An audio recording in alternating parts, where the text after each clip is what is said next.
오늘 본문을 같이 읽겠습니다. 로마서 3장 19절에서 26절까지. 우리가 알거니와 무릇 율법이 말하는 바는 율법 아래에 있는 자들에게 말하는 것이니 이는 모든 입을 막고 온 세상으로 하나님의 심판 아래 있게 하려 함이라.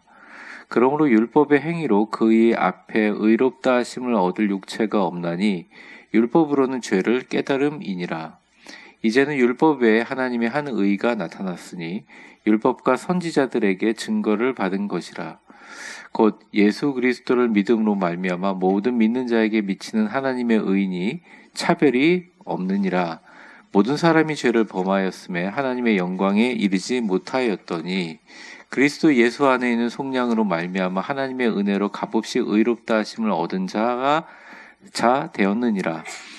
이 예수를 하나님이 그의 피로써 믿음으로 말미암는 화목제물로 세우셨으니 이는 하나님께서 길이 참으시는 중에 전에 지은 죄를 간과하심으로 자기의 의로우심을 나타내려 하심이니 곧 이때 자기의 의로우심을 나타내사 자기도 의로우며 또한 예수를 믿는 자를 의롭게 하려 하심이라. 아멘. 저번에 제가 이제 로마서를 시작하면서 처음 말씀드린 게 뭐냐면 칼빈의 5대 강령입니다. 네, 칼빈의 5대 강령을 튤립이라고 하는데 왜냐하면 TULIP라고 해서 앞에 글자만 따서 영어로 그렇게 이야기했습니다. 그냥 제가 설명을 드리면 처음은 Total Depravity라고 해서 전적 타락이에요. 사실은 지난번까지 13강의까지 공부했던 게 뭐냐, 바로 인간의 모든 도저히 구원받을 수 없는 전적인 타락, 그래서 어쩔 수 없이 예수님이 오실 수밖에 없었던 그 부분을 다룬 거라면 오늘부터가 뭐냐, 바로 T 다음에 U잖아요. Unconditional Election, 조건 없는 무조건적인 선택. 그러니까 우리가 하나님의 자녀로 무조건적인 선택을 받았다는 것이 이제 로마서 3장 19절에서부터 쭉 진행이 돼요. 그러고 나서 얼마 정도 끝나면 바로 이제 L, Limited Atonement인데 제한적인 속죄. 그러니까 하나님의 은혜는 가능하지만 예수를 믿지 않는 사람까지도 천국으로 올리지 않는다는 거죠. 그러니까 속죄 받는 것들은 제한이 있다는 거죠. 그다음 두 번째, 이제 다섯 번째 I인데요. 이게 뭐냐면 irresistible grace인데 무저항, 저항적일 수 없는, 그러니까 불가항력적인, 저항할 수 없는 하나님의 은혜. 마지막 다섯 번째가 perseverance of saints인데 성도의 견인데요. 이 내용들은 조금 더 제가 자세하게 나중에 그때 가면 보도록 하겠습니다. 어쨌든 오늘은 무조건적으로 하나님이 우리를 선택하셨다라는 거예요. 그 말은 뭐냐? 우리가 어떤 조건이 있어가지고 하나님께 부름받은 것도, 우리가 어떤 하나님의 조건에 부합해서 어떤 자격이 돼가지고 우리를 하나님이 택해 주셨다는 생각을 먹는 순간 우리는 기독교가 갖고 있는 가장 중요한 강령들을 어겨버리는 거예요. 그래서 교회에서 겸손하라고 말을 할 때 많은 사람들이 겸손을 세상적으로 나대지 말라는 걸 해석하는데 그건 아니에요. 재능이 있으면 얘기할 수 있는 거죠. 근데 우리 모두 생각해야 되는 겁니다. 우리가 하나님의 구원을 받고 하나님의 자녀가 된 것은 오직 주님의 은혜지 우리의 공로가 하나도 없다는 거예요. 우리의 공로가 하나도 없기 때문에 내가 남을 판단하거나 남에게 나에게 판단받을 때도 그렇게 스트레스를 받거나 어려워할 필요가 없다는 거죠. 거기다 에너지를 쓰는 게 중요한 게 아니라 우리가 써야 될 에너지는 내가 주님께 구원받았다는 은혜의 감격에 집중하라는 것이 이제 오늘 본문의 전체적인 의미인데, 여러분 교재를 보면서 이것을 많은 성경 구절이 있지만 하나하나 이것을 오늘 unconditional election에 대해서 한번 설명을 하겠습니다. 자, 먼저 교재를 보시면 초록색 A부터 한번 읽어보죠. 시작. 율법은 모든 사람을 정죄한다. 이제 바울이 사람들에게 이야기할 때 율법의 기능에 대해서 이야기를 하는 거죠. 한번 그러면 그게 19절과 20절인데 먼저 19절을 화면으로 보여주세요. 제가 읽을 테니까 한번 보십시오. 우리가 알거니와, 이제 우리가 알거니와라는 말은 이미 그 당시에 구약 성경에 있는 모세 오경의 율법을 인지하고 있는 로마에 사는 크리스찬 너희들은 알고 있지? 너도 알고 있고 나도 알고 있어. 그거 알고 있는 것처럼 율법 자체가 말하는 바는 율법 아래에 있는 사람들에게만 말하는 것이다. 근데 율법에 해당 안 되는 사람들은 없어요. 그러니까 크리스찬들도 마찬가지고 예수를 믿는 모든 사람들이고 하나님을 아는 사람도 율법 아래에 있는 사람이죠. 율법에 다 해당되는 사람들인데 아주 재밌는 말을 합니다. 이는 모든 사람의 입을 막고 온 세상으로 하나님의 심판 아래 있게 하려 함이라. 이게 지금 한국말로 번역해놓은 게 되게 웃긴데 그냥 쉽게 말하면 심판이라는 말이 우리가 자꾸 종교적인 언어로 생각하잖아요. 근데 우리가 지금 TV에서 보는 무슨 재판들 막 보이죠? 이게 다 재판과 심판의 과정들이에요.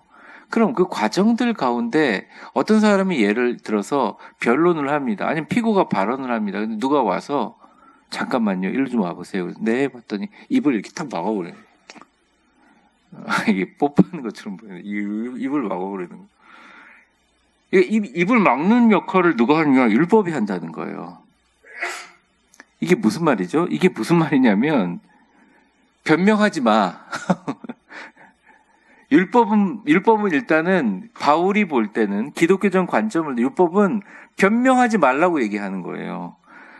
모든 사람은 아무리 변명해도 하나님 앞에 죄인일 수밖에 없다. 끝. 아무 소리도 하지 마라. 그거예요.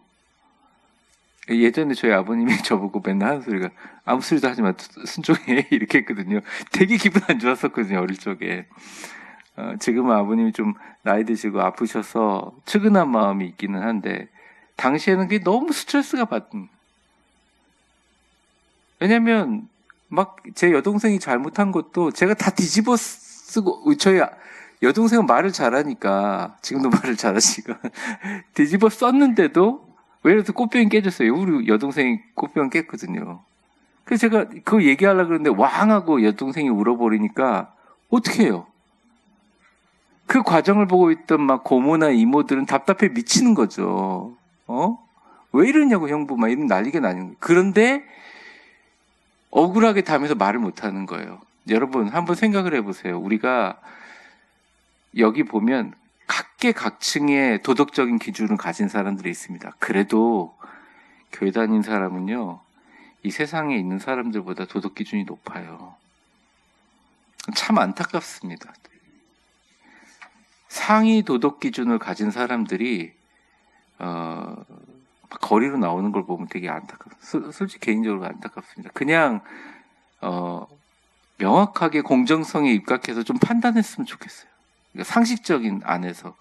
그러니까 제가 여러 가지를 보면서 하나님의 도덕 기준과 인간의 죄를 완벽하게 드러내기 때문에 사실은 입을 막아버리는 기능을 하는 게 율법이라는 것입니다. 100가지 중에 99가지를 지켜도 한 가지를 어기잖아요. 그럼 율법 지킨 거예요, 안 지킨 거예요? 못 지킨 거예요. 하나님의 기준에는 부합되지 않는 것입니다. 그래서 여기 교재에 보면 율법은 모든 입을 막고 첫 번째 동그라미에 온 세상을 정죄한다. 모든 사람들 율법에 해당되는 정죄한다는 거죠. 율법은 하나님의 도덕적인 기준과 인간의 죄를 드러내는, 모든 사람이 하나님 앞에 다 죄인임을 드러내는 기능이 율법의 기능이에요. 그냥. 그래서 율법을 생명처럼 여기는 유대인들을 향해서 얘기하는 겁니다. 율법 옳지. 너희들이 죄인이라는 걸 깨닫게 해주는 것 옳지. 그리고 그 죄를 사하기 위해서 끊임없이 수많은 동물들을 잡아가지고 배를 가르고 불태워서 올리는 거 맞아. 그게 나쁘다는 게 아니야. 그런데 그 기능은 그저 너희들이 죄인이라는 것을 알게 하고 하나님과 절대적으로 가까워질 수 없다는 것을 밝히는 기능만 할 뿐이야 라고 얘기하는 거예요. 그래서 시편 14편 2절에서 3절까지 보시면 화면을 보셔도 됩니다. 하나님께서 인생에서 굽어 살피사 지각이 있어 하나님을 찾는 자가 있는즉 하나님이 이렇게 보니까 다 치우쳐 함께 더러운 자가 되고 선을 행하는 자가 없고 하나도 없더라는 거예요. 그러니까 이걸 한 문장으로 얘기하면 이겁니다. 하나님의 도덕적인 기준은 하나님의 도덕적인 기준에 보면 구약의 율법의 기능은 정죄예요. 그냥. 왜냐하면 다 지킬 수가 없기 때문에.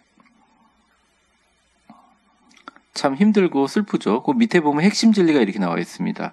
율법은 인간을 의롭게 하는 것이 아니라 죄를 깨닫게 하는 역할을 한다. 이게 핵심이에요. 그래서요, 여러분들 이단 종교에 빠진 사람들 보면서 우리가 막 한심하다 그러잖아요. 이거 혹시 새벽 기도 때 있던 물인가요? 물 좀 죄송한데 물 한 잔만 좀 주실래요?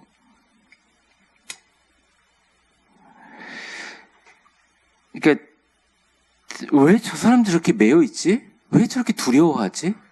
왜 저렇게 교주한테 꼼짝도 못하지? 왜 저 사람들이 저렇게 비상식적인 행동을 하지? 다 이해가 안 되잖아요. 우리가 볼 때는. 그들에겐 자유가 없어요.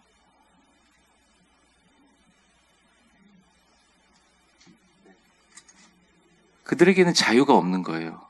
왜냐하면 어마어마한 죄악으로 인하여 우리랑 또 관점이 달라요. 전혀 자격이 없는데 이 교주만 믿으면 천하 만민 중에 딱 선택한 이 사람이 바로 구세주고 이 사람만 믿으면 이 사람이 곧만 이 사람한테 거스르겠냐고요. 완전히 자유가 없는 거예요. 그러니까 율법이 가지고 있는 독소 조항입니다. 이게 가지고 있는 굉장한.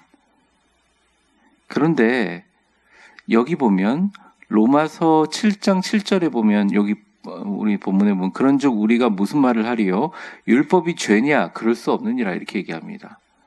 율법 자체가 죄가 아니에요. 율법으로 말미암지 않고는 죄를 알지 못하였다고 합니다. 율법이 탐내지 말라 하지 아니했다면 내가 탐심을 알지 못하였. 이게 이제 존재론적이고 인식론적인 건데 어쨌든 죄라는 것을 인식하게 하는 기능으로서는 율법이 할 일을 잘했다. 근데 그 율법에 매여서 교회 와가지고 저 신앙생활 잘하는 사람인데 헬라파 그리스도인이네. 너 할례 안 받았지? 난 태어나면서 유대인이야 하고 갈라서 싸우게 되면 결국 율법을 넘어선 예수 그리스도의 복음으로 인하여 그리스도인 된 것을 다 잊어버린다는 거죠. 그러니까 하나님의 사랑과 하나님의 큰 계획은 하나님이 만들어주신 법이기는 하지만 그 법 위에도 더 위에 있다. 그래서 당시의 바리새인들이라든지 종교, 유대, 율법주의자들이 예수님을 죽인 이유는 딱 하나의 이유 때문이에요. 포괄적인 모독죄예요. 일단 성전 모독죄. 예수님이 그러셨잖아요. 비유긴 하지만 내가 이 성전을 무너뜨리고 3일 만에 세우겠다 이랬잖아요. 성전을 모독했다. 그렇죠? 두 번째, 하나님의 이름을 사칭했다. 내가 너의 죄를 사하노라. 사칭했다. 네가 지금 너희 나라는 누구냐? 나의 나라는 하나님의 나라다. 나는 하나님의 아들이다. 자기 자존감을 갖고 있는 것도 이 사람들의 율법의 논리에 맞지 않는 거예요. 그러니 그들이 생각하기에는 율법이 진리인데 율법의 논법에서 벗어난 예수님의 행동은 율법을 파기하는 자이기 때문에 반드시 죽여야 하는 것이죠. 근데 아니라는 것입니다. 하나님은 이 율법만 주신 게 아니라 율법으로 의롭게 될 수 없음을 알고 그 율법의 한계를 극복하기 위해서 예수를 우리에게 주셨다는 거예요. 그래서 여러분들 적용해 보면 율법으로는 의롭게 될 수 없다 하고 20절이 나와 있는데 20절 한번 보여주실래요? 화면으로. 율법의 행위로는 그 앞에 의롭다 하시면 얻을 육체가 없으니 율법으로는 죄만 깨달을 것이다. 이렇게 나와 있죠. 그 옆에 보면 디아카이우라고 되어 있는데 이게 뭐냐면 justification, 칭의, 의롭다 하심을 받은 이란 단어인데 하나님 앞에서는 그저 우리는 의롭다 함을 받을 육체가 없는데 의롭다 함으로 여겨지는 것 뿐입니다. 그냥 기능적인 어떻게 보면 칭호이죠. 옷을 입은 거예요. 제가 운동장에 가서 예를 들어 테니스 시합을 하는데 운동복을 입고 있는데 전국대회 나가서 누가 제가 포인트를 내려고 딱 때리려고 그러는데 목사님 때리지 마세요. 우리가 이겨야 됩니다. 그럼 제가 봐주겠어요? 봐줄 거라고 생각하세요? 안 봐주죠. 왜냐면 나 지금 운동복 입고 있잖아요. 이분들 우리 교인들도 아니고 그렇다고 머리를 때리는 것도 아니고 그냥 공을 쳐서 내가 이기는 건데 이겨야죠. 그것도 잘 안 돼서 문제지. 근데 제가 이렇게 이제 양복을 입고 앞에서 강단에 설 때는 운동장에서 행동과는 다르잖아요. 우리가 인간이 가지고 있는 본성은 다 똑같아요. 그래서 사람에게 너무 기대를 가지고 사람을 너무 존경하다 보면 반드시 실망을 하게 됩니다. 거기서 뭔가를 얻으려고 하면 한계가 분명하고요. 자칫하면 신앙도 잃어버릴 수가 있어요. 우리는 남 비난하기도 그렇고 남을 비난하기도 그렇고 남에게 비난받는 것도 별 의미가 없어요. 사실은 다 그냥 죄인. 그런데 하나님이 나를 의롭다 하심을 입었기 때문이다. 율법을 지켜서 의롭게 될 수 없다. 이게 전제예요. 핵심 진리가 파란색으로 나와 있죠. 밑에 가면 갈라디아서 2장 16절도 같은 말입니다. 사람이 의롭게 되는 것은 율법의 행위가 아니다. 계속적으로 반복되는 말입니다. 자, B번 넘어가겠습니다. 한번 초록색 글자 읽어보겠습니다. 시작. 하나님의 의가 그리스도 안에서 나타남. 로마서 3장 21절에서 22절까지입니다. 먼저 21절을 한번 보여주세요. 자, 보십시오. 이제는 율법 외에 하나님의 한 의가 나타났으니. 자, 여기서 되게 중요한 말이에요. 저를 한번 따라. 율법 외에 하나님의 한 의. 그러니까 유대인들이 생각할 때 율법은 하나님의 의로움의 상징이고 기준이고 표준이었어요. 근데 그 율법을 벗어난 율법 외에 하나님의 한 의가 나타났습니다. 그 한 의. 이것은 율법을 다 지키지 못하는 한계가 있는 인간일지라도 무조건적으로 선택돼서 의롭게 하실 수 있는 유일한 골든키라는 거예요. 이것은 이미 밑에 나와 있는 것들 하반절은 율법과 선지자들에게 증거를 받은 것이에요. 그동안 많은 율법과 선지자들을 통해서 하나님께서 예수 그리스도를 이 땅에 탄생시킬 것들을 보여주셨다는 것입니다. 여기 처음 동그라미에 보면 율법과 상관없이 나타난 하나님의 의에서 21절 옆에 하나님의 의는 그쵸? 인간의 행위가 아니라 하나님이 주시는 의입니다. 어떻게 보면 당연한 말인데 율법과 선지자들은 이에 대한 증거자들이다. 바로 예수님을 드러내는 증거자들이다. 참고 성경 구절을 한번 밑에 읽어볼 거예요. 그럼 좀 이해가 될 겁니다. 이사야서 53장 11절 말씀 같이 읽어보겠습니다. 시작. 그가 자기 영혼에 수고한 것을 보고 만족하게 여길 것이라. 나의 의로운 종이 자기 지식으로 많은 사람을 의롭게 하며 또 그들의 죄악을 친히 담당하리로다. 아멘. 여기서 말하는 나의 의로운 종이 누구죠? 고난당하고 핍박당하고 채찍질 당하는 760년 후에 나타나고 탄생할 예수님을 의미하는 겁니다. 그 종이 많은 사람을 의롭게 하고 또한 그들의 죄악을 친히 담당하게 할 것이다. 그 의롭게 하는 예수님이 의롭게 하는 행위가 율법과 상관없이 나타나는 율법 외에 나타난 하나님의 의를 하는 거예요. 그래서 이걸 어떻게 표현하냐면 그 파란색 글자가 옆에 있는데 그 성경 구절 옆에 이것을 이제 성경 주석서에는 뭐 NTL 주석서에 보면 대표적인데 심판에서 구원으로 전환하는 예수님의 순간이라고 이렇게 표현을 합니다. 그리고 밑에 전도서 7장 20절에 보면 선을 행하고 전혀 죄를 범하지 않는 의인은 세상에 없기 때문이도다 이렇게 나와 있는데 이게 무슨 뜬금없는 말이냐면 선을 행하고 전혀 죄를 범하지 않은 의인은 세상에 없지만 성경에 한 명 나와 있어요. 사람 중에 예수님이라는 거예요. 우리가 예수님을 의지해야 되는 이유가 바로 그것이라는 것입니다. 오직 예수 외에는 이 문제를 해결할 수 있는 방법이 없다는 거예요.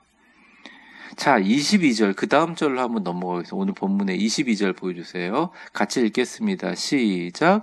곧 예수 그리스도를 믿음으로 말미암아 모든 믿는 자에게 미치는 하나님의 의인이 차별이 없느니라. 자, 이 말씀 딱 이렇게 고정해 놓고 율법 외에 나타나는 하나님의 의의 내용을 한 문장으로 설명한 건데, 이게 뭐냐면 예수님을 믿음으로 말미암은 모든 사람에게 미치는 하나님의 의인데, 그 마지막 구절이 중요해요. 뭐로 나와 있어요? 차별이 없느니라. 우리는 개인적으로 생각할 때 이래요. 교회 다니는 사람도 차별이 있다고 생각하고요. 끊임없이 사람들을 나눠요. 사회가 어려워지고요. 자기의 존재 가치를 인정받지 못하고, 자기가 어떻게 보면 어떤 내적 가치에 대해서 인정을 못 받을수록 다른 사람들에 대한 관심이 많아집니다. 세상 사람들이. 그래서 저는 우리 교인들이 나이가 드실수록 또 건강관리 잘 하셔야 되고, 또 교회 내에서 자기가 활동을 찾아서 열심히 하실 수 있으면 좋겠어요.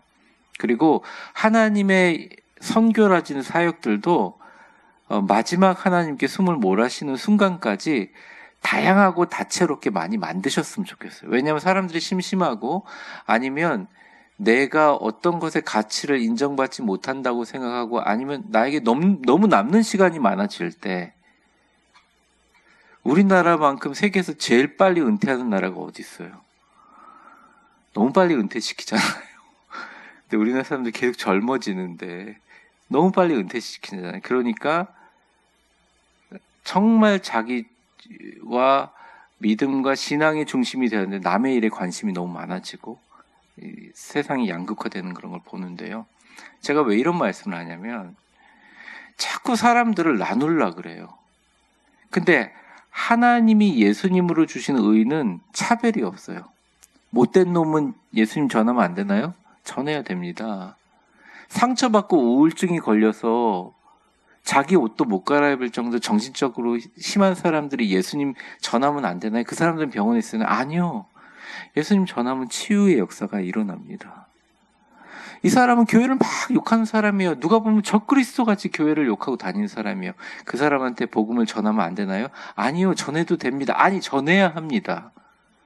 혹이나 그 사람이 받아들여서 하나님의 구원의 백성이 되는 것은 하나님의 뜻이고 선물이라는 거예요. 이 하나님의 의는 차별이 없다는 거예요. 그러므로 우리가 복음을 전할 나라가 있고 복음을 전해야 될 구역이 있고 아니에요. 크리스찬들의 가장 중요한 이 세상에 자기 자신과 세상을 바라보는 가장 중요한 세계관은, 나는 온 세계를 품고 온 세상의 경계를 넘는 사람이라는 마음을 가지고 있어야 돼요. 그래서 어떻게 보면 지금 한국 사회가 보면 또 전 세계가 보면 기독교가 굉장히 편협하다고 생각하잖아요. 그럼 그 편협한 기독교의 본질 속에 무슨 마음이 들어가 있냐면, 오직 여호와 하나님의 신앙 때문에 그렇다고 주장하잖아요. 근데 가만히 잘 생각해 보세요. 하나님의 진짜 신앙은 사랑이고, 하나님의 진짜 신앙은 온 세상의 경계를 넘어서 그들을 품는 게 하나님의 사랑이거든요.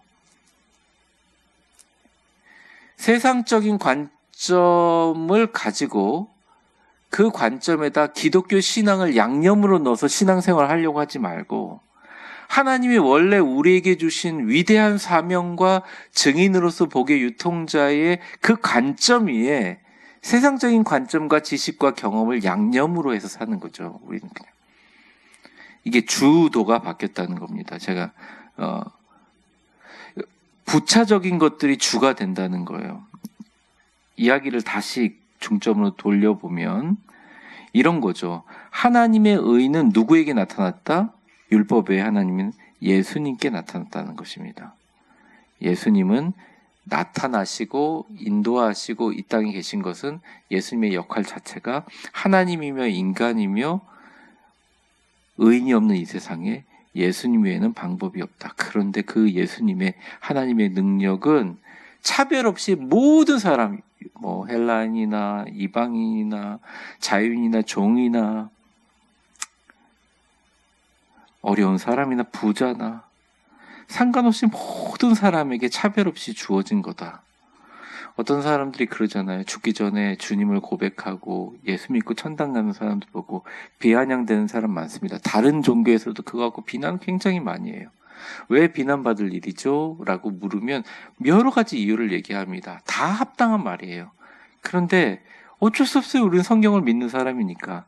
그렇게 해서라도 예수님을 믿고 가는 사람들은 구원받을 수 있다고 하나님이 차별을 두지 않으셨어요. 어떻게 보면 이렇게 전 세계적이고 포괄적이고 전염성이 있는 어마어마한 진리를 우리가 가지고 있는데 우리 스스로의 장벽에 갇혀서 사람들에게 잘 부끄러워하고 내보내지 않아서 그렇지, 이것은 굉장한 진리고 은혜고 능력이라는 것입니다. 믿음을 통한 의, 그래서 22절에 보면 핵심 진리는 칭의는 행위가 아니라 오직 믿음으로만 이루어진다. 22절 잠깐만 보여주실래요? 22절 차별이 없느니라 나왔죠? 다시 한번 전화하면 한번 같이 읽어보겠습니다. 시작. 칭의는 행위가 아니라 오직 믿음으로, 이게 머리에 가지고 있고 마음에 품는, 새기는 것이죠. 빌립보서 3장 9절을 좀 빨리 읽어보면 그 안에서 발견되려 함이니 내가 가진 의는 율법에서 난 것이 아니요 오직 그리스도를 믿음으로 말미암은 것이니 곧 믿음으로 하나님께로부터 난 의라. 자, 적용을 한번 같이 읽어보겠습니다. 조금 길지만 시작. 인간은 도덕적으로 선해 보일 수 있지만 하나님 보시기에 철저히 타락한 존재임. 인간의 본성은 선을 행할 능력이 없으며 오직 성령의 도우심으로만 하나님을 찾고 순종할 수 있다. 여기서 성령의 도우심으로만에다가 동그라미를 치시고 그 밑에 돼지 꼬리표로 빼셔서 이 도우심의 실체가 뭐냐? 예수 그리스도를 알게 하고 믿게 하는 도우심이라는 거예요. 우리가 성령의 도우심 막 자꾸 병 고치고 말이죠. 막 능력을 보고 환상을 보고 꿈을 꾸고 이런 걸 생각하는데 가장 기본적이고 핵심적이고 위대한 성령의 도우심은 예수님을 믿게 하는 거예요. 여러분 이 자리에 나오신 건 누구 때문? 성령님의 도우심 때문이라는 거예요. 아무리 세상에 똑똑하고요, 정말 이런 사람이 없어. 얼굴에 빛이 나고 온 세상에 선한 영향력을 끼치는 사람이라도 성령의 도우심이 없이는 절대 예수님을 믿을 수가 없습니다. 예수 그리스도로 말미암는 성령의 도우심만으로 하나님을 찾고 순종하고, 겉으로는 멀쩡해 보이죠. 근데 그 사람이, 그 선하고 그 선한 영향력을 가진 사람이 아주 척박한 환경이나 지옥 같은 상황에 왔을 때 그렇게 선하게 행동할 수 있느냐? 그건 아무도 모르는 거예요. 그러니까 사람을 믿지 말고 사람의 본성에 있는 의를 믿는 게 아니라 기본적인 unconditional election은 무조건적인 하나님의 선택의 기준은 그저 선물일 뿐이라는 거죠. C번 보시면 모든 사람이 죄인이며 은혜로 의롭게 됨이라고 나와 있습니다.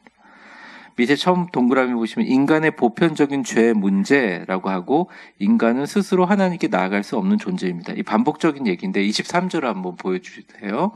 모든 사람이 죄를 범하였으며 하나님의 영광에 이르지 못했다. 하나님의 영광에 이르지 못했다는 것은 하나님의 영광에 근접하지 못하게 더럽고 부정해졌다라는 겁니다.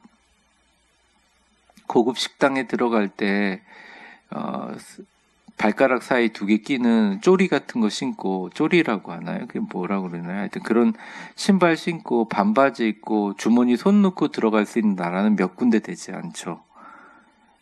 그 드레스 코드라고 있지 않습니까? 어디 들어갈 때.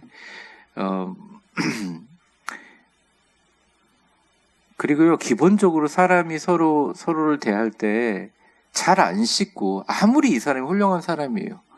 근데 머리가 막 이렇게 막 떡이 져 있고, 만나는데, 누가 선을 봐서 소개를 받는데, 이 남자 너무 사람이 좋은 사람이다. 그래서 만나려고 왔는데, 이 남자가 머리가 막 떡이 져 있고, 추링이 있고 나오면, 첫인상이 어떻겠어요? 다가갈 수가 없잖아요. 아무리 이 사람이 잘생겼다 그래도 머리에 떡이 져 있지, 코털은 막 삐져나와 있지, 발가락 사이에 그 끼우는 슬래퍼 신고 앉아가지고 껌딱딱딱 씹고 있으면 어떻게 그 사람한테 다가갈 수가 있겠습니까? 제가 우스갯소리로 얘기한 거지만 여러분, 우리가 아무리 율법을 잘 지키고 깨끗하게 한다고 할지라도 율법을 완전하게 실천할 수도 없는 데다가 우리는 스스로 하나님께 절대 나아갈 수가 없어요. 정말 성경에서 말하는 하나님의 존재가 사실이라는 근거하에 그 거룩하심 앞으로 우린 나아갈 수가 없어요. 자격이 되지가 않는다는 거예요. 아예 만나줄 수가 없다는 거예요. 이걸 어떻게 표현하냐면 이사야서 64장 6절 교재에 나와 있는데, 모두 우리는 다 부정한 자 같아서 우리의 의는 다 더러운 옷 같으며 우리는 다 잎사귀 같이 시들므로 우리의 죄악이 바람같이 우리를 몰아가나이다. 그러니까 우리의 현실인 거죠. 스스로 다가갈 자격과 능력과 거룩성이 없어요. 그럼 어떻게 해야 되느냐? 뭘 입어야죠. 씻어야죠. 정결하게 해야죠. 피부가 더러우면 뭐라도 얼굴에 발라야죠. 그렇죠? 갖추고 나가야 될 거 아니에요. 그래서 우리가 은혜를 덧입었다. 구원의 옷을 입었다. 근데 누구에 의해서? 예수에 의해서 그렇게 된다는 것입니다. 그래서 여러분, 기독교인들이 참 어떻게 보면 가장 마음이 편하면서도 자유롭고 또 가장 극적인 순간에 목숨을 걸 결단할 수 있는 사람들이 평소에 살면서 나는 의로워 깨끗해 이런 사람들은 굉장히 정결하게 살지만 스트레스를 받을 가능성이 굉장히 많아요. 그리고 절망할 때가 되게 많아요. 근데 우리는 알아요. 우리의 부족함을. 그러니까 우리의 내면에 있는 아픔과 슬픔과 더러움과 어두움도 다 알고 있기 때문에 그것들을 해소할 수 있는 방법을 안단 말이죠. 예수 그리스도 십자가 내려놓고 새롭게 되는 거예요. 그러면 이 사람들이 방만하게 생활하니? 아니요. 내가 내 스스로의 자격으로 된 것이 아니라 내가 이렇게 거룩한 옷을 입고 있는 듯이 세상에 복음을 전하시는 복의 유통자로 삼아주신 것은 내 공로가 아니라 예수님의 공로이기 때문에 겸손할 수밖에 없는 거예요. 인간 최고의 극치의 최고의 도덕이 겸손이라면, 전 노자 도덕경에 나오는 그 겸손이라면 그 겸손은 이미 크리스찬들은 완성되고 있다는 거예요. 예수님의 공로 아니면 우리는 아무것도 아니라는 것을 알고 있는 거예요. 그래서 사랑을 베푸는 거예요. 기독교인들. 그러니까 용서를 하는 거예요. 똑같이 마음에 아픔이 있고 고통이 있어도 그렇게 해소하고 믿고 나아갈 수 있는 존재라는 거예요. 오히려 우리는 부족하고 아무것도 없고 하나님이 주어진 옷을 입고 있기 때문에 가능한 것이라는 것입니다.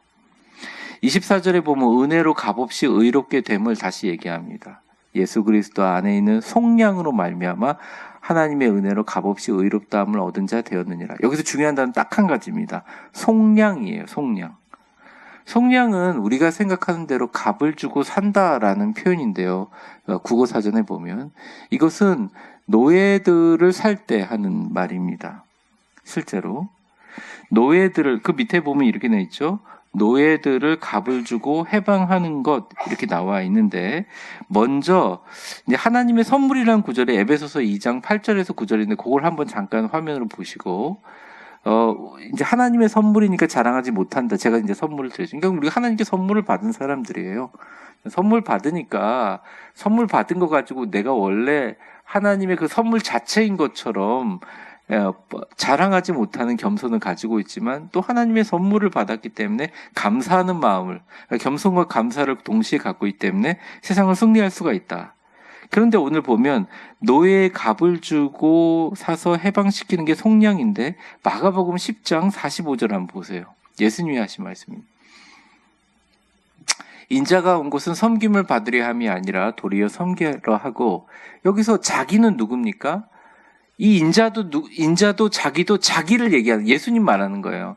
예수님이 온 것은 섬김을 받으려고 하는 게 아니라 도리어 내가 섬기려고 하고 너희들을 위해서 내 목숨을 많은 사람의 대속물로, 이게 속량이란 말이에요. 속량물이에요. 대속물로 주려 합니다. 이제 영화에 보면 노예 시장 나오지 않습니까? 쇠사슬에 묶여서 사람들이 이렇게 있는데 이렇게 팔짱 끼고 다니면서 힘이 세고 튼튼한 노예를 고릅니다. 이빨도 이렇게 벌려보고 튼튼하고, 이게 먼 옛날 일이 아니에요. 불과 한 200년 전에 미국 그 노예 시대에 있었던 일이기도 하고, 그 옛날엔 너무 심했고, 노예들을 골라요. 그래서 적절한 값을 주고 사는 것입니다. 그런데 하나님이 보시기에 우리의 죄악에 빠진 것들에 대한 이 죄의 값은 지불할 수 있는 그 어떤 것도 없는 거예요. 어떤 것을 지불해도 이것은 해결이 되지 않는 겁니다. 구약시대 전반으로 봐서 하나님 앞에 회개하라, 율법을 지키라, 십계명을 주시고 했지만 계속적으로 반복해서 이스라엘은 죄를 범합니다. 계속적으로 반복돼요. 죄에도 값이 있다는 거예요. 노예와 같이. 근데 그 죄의 값을 모두 다 해결해 주실 수 있는 분은 이 세상에 그 어떤 것도 안 되지만 하나님의 아들인 예수님의 목숨값이 우리의 죄를 해방시켜 주었다라는 겁니다. 그래서 오늘 마지막 25절과 26절은 그 내용이 나와 있어요. 25절 한번 읽어볼까요? 제가 지금까지 얘기한 것의 설명이라고 할 수 있습니다. 시작. 이 예수를 하나님의 그의 피로 이는 하나님께서 길이 참으신 중 자기의 자 여기서 되게 중요한 그 문구가 전에 지은 죄를 뭐라고요? 간과하심으로. 여러분 간과라는 말 알죠? 못 본 척 한다는 거예요. 넘어간다는 거예요. 넘어가시면서 자기의 의로움을 나타낸다. 자기의 의로움을 나타내는 율법 외에 하나님의 의가 뭐죠? 바로 예수님이라는 거예요. 우리가 죄가 사라진 게 아니라 넘어가신 거예요. 하나님 그냥.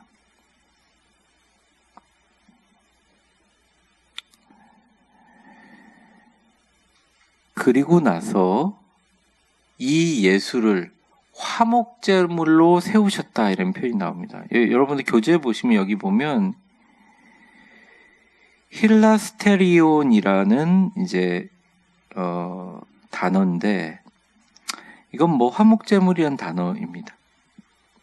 근데 이 화목제물을 어떻게 해석하느냐? 이것은 하나님의 분노를 가라앉히는 속죄 제물이다. 왜 제가 간과와 화목제물을 세우냐면 이렇게 생각해 보세요. 예수님이 오시기 전에 어떻게 사람들이 죄의 문제에 대해서 해결을 했습니까? 제물을 바치잖아요. 아무도 걸리지 않게 누구를 죽였다고 쳐봅시다. 근데 이 사람이 6월절이 돼가지고 양을 잡든지 뭘 잡든지 한 2주간에 걸려서 예루살렘 시온성까지 올라와가지고 제사장 앞에 그걸 드리고 갈라서 하나님의 번제를 올려드려요. 번제를 올려드리면서 마음속으로 생각하는 겁니다.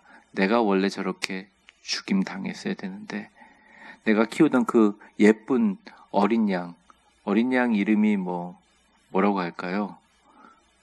네, 뭐 이름이 갑자기 생각 안 나네요. 이렇게 희생 제물이라 그러니까 우리 양아라고, 우리 양이가 나를 위해서 대신 죽었구나. 막 이렇게 마음에 그렇게 아픔이 있잖아요. 그런데 하나님이 그 마음 모르시겠어요? 너 살인자지? 다 알고 있어. 근데 내가 넘어갈게. 왜냐면 이건 형식이니까 하나의. 이런 식으로 해서 너희가 죄책감을 느끼면 그것만으로 내가 자녀니까 내 백성이니까 넘어갈게 이렇게. 근데 하나님 계속 이걸 보다 보니까 예레미야서 이사야서 쭉 보다 보니까 하나님이 말씀하시잖아요. 너희들은 이제 재물을 바쳐도 전혀 찔림이나 마음에 상함이 없다. 죄책감이 전혀 없다. 거짓된 예배다. 그럼 심지어 하나님께서 아예 로마의 속국으로 만들어버리죠. 자기의 백성들을. 그러면서 계속 메시아를 기다리고 이게 반복되지 않습니까? 하나님의 그 생각을 로마서에 있는 바울이 얘기를 하는 겁니다. 화목제물로 주님께 드려진 예수님처럼 예수님을 보고 너희의 이전 죄를 간과하시고 대신 너희가 예수님을 제물로 바친 십자가 위에 내 의의를 드러낸다. 이게 바울의 논리적인 귀결이에요. 그리고 이게 기독교의 본질이고요. 그래서 밑에 보시면 십자가는 이렇게 나와 있는데 하나님은서부터 한번 같이 읽어보겠습니다. 시작. 하나님은 죄를 가볍게 여기지 않으시고 예수님을 통해 그의 공의와 사랑을 완성하신 행위이다. 그러니까 십자가가 그렇다는 겁니다. 핵심 진리, 하나님은 공의로우시기에 죄를 심판하시지만 사랑으로 우리를 용서하신다. 근데 그 사랑은 그냥 사랑해, 이해해, 넘어갈게 이런 사랑이 아니라 반드시 대가가 있다는 거죠. 예수 그리스도의 십자가의 보혈, 피 대가가 있다는 것입니다. 자, 결론을 맺고 우리 같이 기도하는데 결론을 한번 읽어보겠습니다. 우리 교재에 나와 있습니다. 가로 1번 먼저 읽겠습니다. 시작. 율법이나 선한 행위로 의롭게 될 수 없으며 오직 예수 그리스도를 믿음으로 하나님의 의를 받습니다. 자, 두 번째, 예수님의 십자가는 하나님의 공의와 사랑을 동시에 이루어 믿는 자를 값없이 의롭다 하셨습니다. 네. 세 번째, 그러므로 우리는 하나님의 은혜에 의지하며 의로운 삶을 살아가고 이 복음을 세상에 전해야 됩니다. 네. 이 복음을 전하는 명령은 예수님이 우리를 구원하시는 어떻게 부활과 승천의 완성 때 우리로 하여금 증인이 되라고 주님 말씀하신 것입니다. 주님의 이 빛과 소명의 사명을 잘 감당하며 승리하는 여러분들 되시기를 바랍니다. 그리고 우리에게 주어진 가장 큰 은혜가 이제 교재 거기다 넣으시면 돼요. 시간 좀 드릴게요. 잘 안 들어가죠? 네. 잘 들어가세요? 그러니까 우리 성도님들은 참 젊으세요. 저는 요즘에 이런 거 자꾸 집어넣는 게 잘 안 돼요. 왜 그런지 모르겠어요. 네. 네. 천천히 집어넣으세요. 네, 세 가지 기도 제목 갖고 기도하는데 여러분들 집에 있는 바인더에다가 잘 챙겨 넣으시고 이게 이제 무조건적인 하나님의 선택 칼빈의 5대 강요 중에 두 번째 강요라는 조직신학의 시작입니다. 자, 우리 소등하고 잠깐 같이 기도하겠습니다. 축복합니다. 이제는 우리 주 예수 그리스도의 은혜와 역사의 주관자가 되신 하나님 아버지의 사랑과 성령의 충만하심과 교통하심이 우리는 율법이나 선한 행위로 절대 의롭게 될 수 없으므로 오직 예수님을 믿음으로 하나님의 의의 선물을 받아 이루어진 축복과 선물 같은 존재이므로 오직 하나님의 은혜를 의지하며 감사하고 겸손한 마음으로 피 묻은 십자가 들고 이 어두운 세상 복음을 전하겠습니다. 그리고 나라를 위해서 기도하겠습니다. 하나님이 하실 줄 믿습니다. 고백하며 세상을 향해 파송되어지는 수요예배 참석한 빛의 자녀들, 위대한 교회 성도들 머리 위에 이제와 영원히 함께 계실 것을 간절히 축원하옵나이다. 아멘.